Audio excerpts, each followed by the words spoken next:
Hey guys, it's ArchieLuxury. ArchieLuxury from the ArchieLuxury channel, the Paul Pluta channel, and ArchieLuxury corporate. Guys, keep watching. Keep watching. I need the viewers.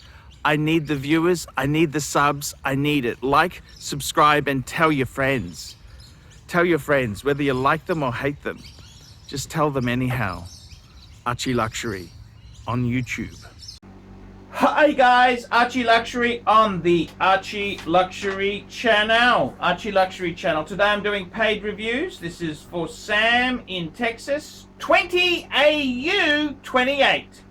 20 AU 28. Quick wristwatch check. I'm wearing a Patek 5196 in yellow gold. Just a beautiful piece on an Aaron bespoke strap. There we go. Hi Arch, I've sent you $150 via PayPal for a video review of my core collection and your thoughts where to go next. Collection pictures are attached. I also plan to pay for a Scheider tantrum once you return to foul-mouthed mode. I'll spare you the war and peace, but I'm 43 and have been collecting watches in earnest for about 13 years. I do have one dress watch that I love but seldom wear. In order of purchase, I have number 1, first generation Omega Planet Ocean 45mm. Number 2, Zenith Captain Moon Phase with big date and small seconds. Number 3, a Bremont Solo in black.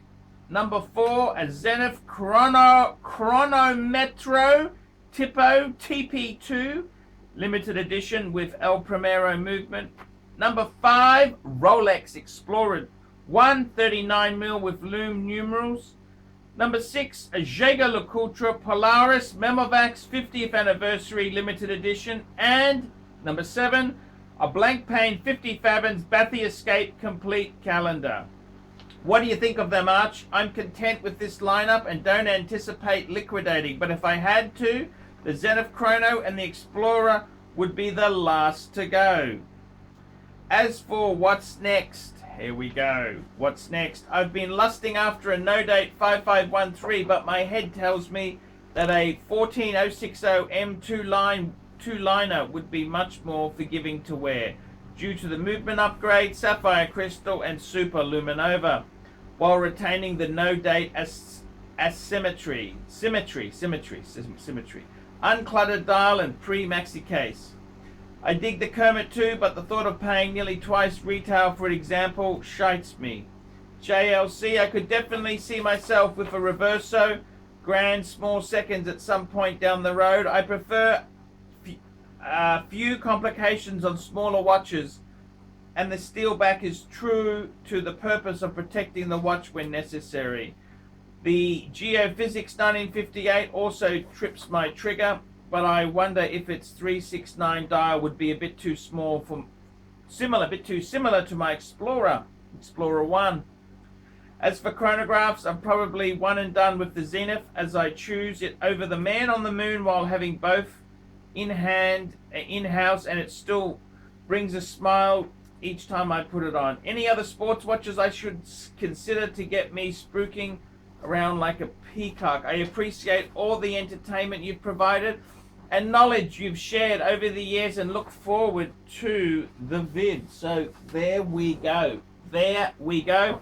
This is for Sam in Texas. Sam in Texas. So thank you so much, Sam in Texas. So what do I think here? What do I think? This is a tricky one here indeed, because we've got some good pieces and we've got some pieces that I don't really approve of. So let's have a look here. So firstly, let's go through this list. The first generation Planet Ocean 45mm, what do I think? I actually like it. I love the 6/9/12 layout with the date at 3. I like the more, something about the earlier Planet Ocean seems to be a bit more reserved than some of the monsters that came out. So I gotta say, I think that is it's a big size, it's a big baby, but a beautiful watch nonetheless there. So I think that is a credit to the collection. That's a nice piece. The next piece is the Zenith Captain Moon Phase with the big date and small seconds. What do I think there? Well, this is a really great piece. Classic Zenith dress watch. I like the big date. The small seconds at 9 is quirky. And of course, a moon phase. I love me moon phases. So I think that watch there, it's gorgeous. It's a difficult watch because it is, Zenith is a bit of a soft brand. But I think as a brand of watch, it is absolutely beautiful. I really like it. I think it shows you're a true collector there. The next piece we've got is a Bremont Solo in black. And I gotta be totally honest with you, I really despise the Bremont brand. The fact that these two rich kids from England could churn out sort of things and pretend it's a luxury watch. I hate Bremont. I really do. This watch here reminds me of the IWC pilot sort of watch, the Mark 18. That's what it kind of is trying to be in a tacky sort of way. I honestly, I think the Mark 18 is a cool watch. But the Bremont, I got to be honest with you, I don't approve. I don't approve. I think it's kind of overpriced garbage. Okay, I think it's trying to be a luxury watch when it's not really. So I don't approve of that. I really don't. I don't approve at all. I think the Bremont is a disgrace. It's a phony. It's an imposter. That's the way I feel about that. Then the next piece we've got is a Zenith Chronometro Tipo CP2 limited edition with El Primero movement. And I got to tell you, this is actually quite a beautiful watch. It reminds me of the Breguets. It reminds me of the Type 20, which wasn't only a Breguet thing. A number of brands had Type 20. It is absolutely a 2-register chrono. This is beautiful. It's a beautiful watch. I love the rotating bezel.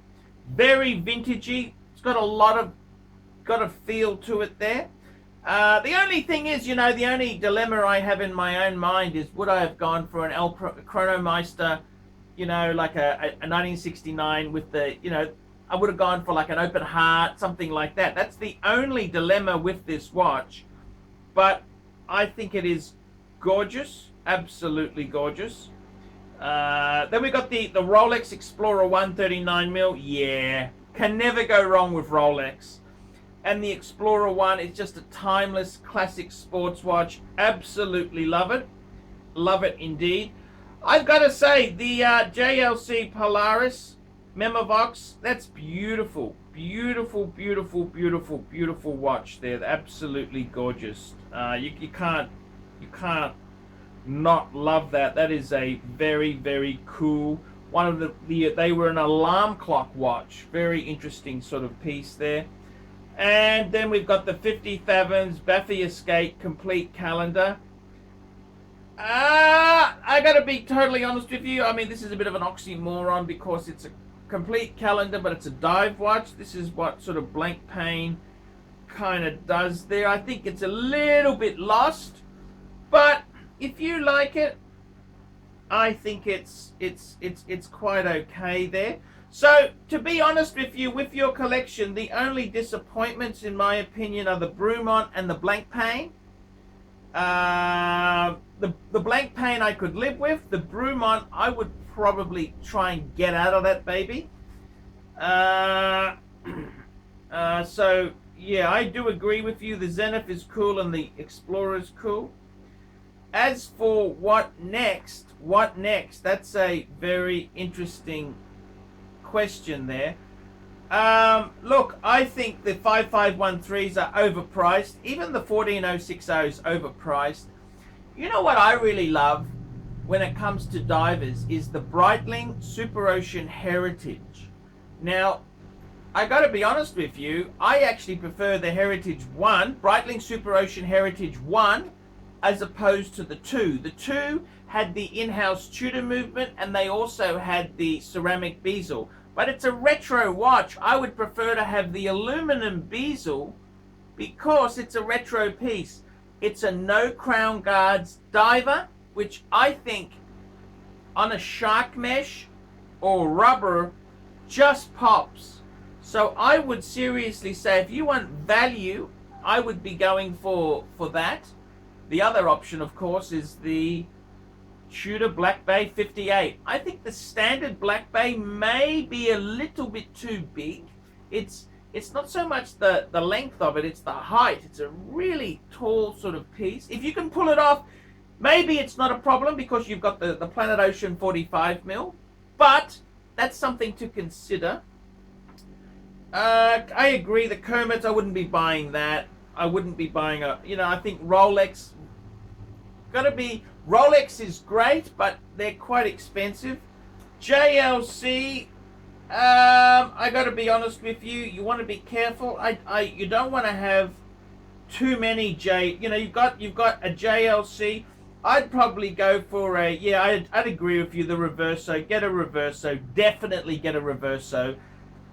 You want to get it, try and get some discount, because JLC, unfairly or fairly, very soft in the marketplace. And I would say to you, I wouldn't rule out getting a Speedmaster Man on the Moon.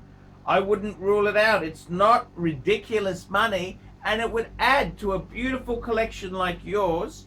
I think you could easily add in a Speedmaster without it taking away from the Zenith. So I gotta be honest with you, I looked at this collection and I thought, oh geez, what's he done? But the only thing I'm really disappointed with is the Bremont. The Bremont disappoints me.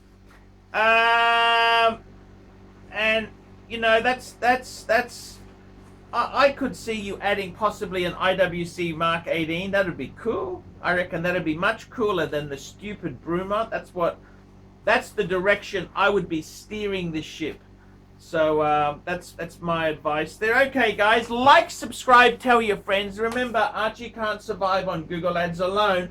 I need paid reviews to keep me full-time on the YouTube. So if you haven't done one, $50 US, I'll tell you what I think of your collection. I'll give you the truth, and you can share it with your friends. Okay, I'll see you in the next one.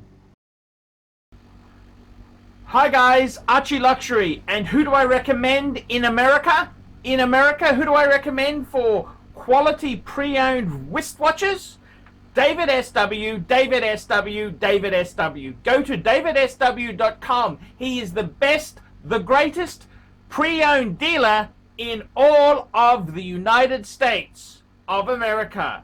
David SW, David SW, David SW. Hey guys, ArchieLuxury. Who do I recommend for watches in Brisbane and Sydney? Vintage Watch Co. That's correct. Vintage Watch Co. in Brisbane Arcade in Brisbane and the Strand Arcade in Sydney. Vintage Watch Co. Brisbane and Sydney. Ronnie, I've known him since the late 90s. Ronnie is a top bloke. Luke is a great guy. Vintage Watch Co. That is who I recommend in Australia. Check out Vintage Watch Co. and the guys' amazing range of watches. They also do service and repairs.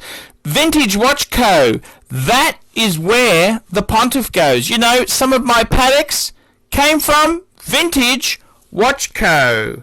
That's right, guys. Vintage Watch Co.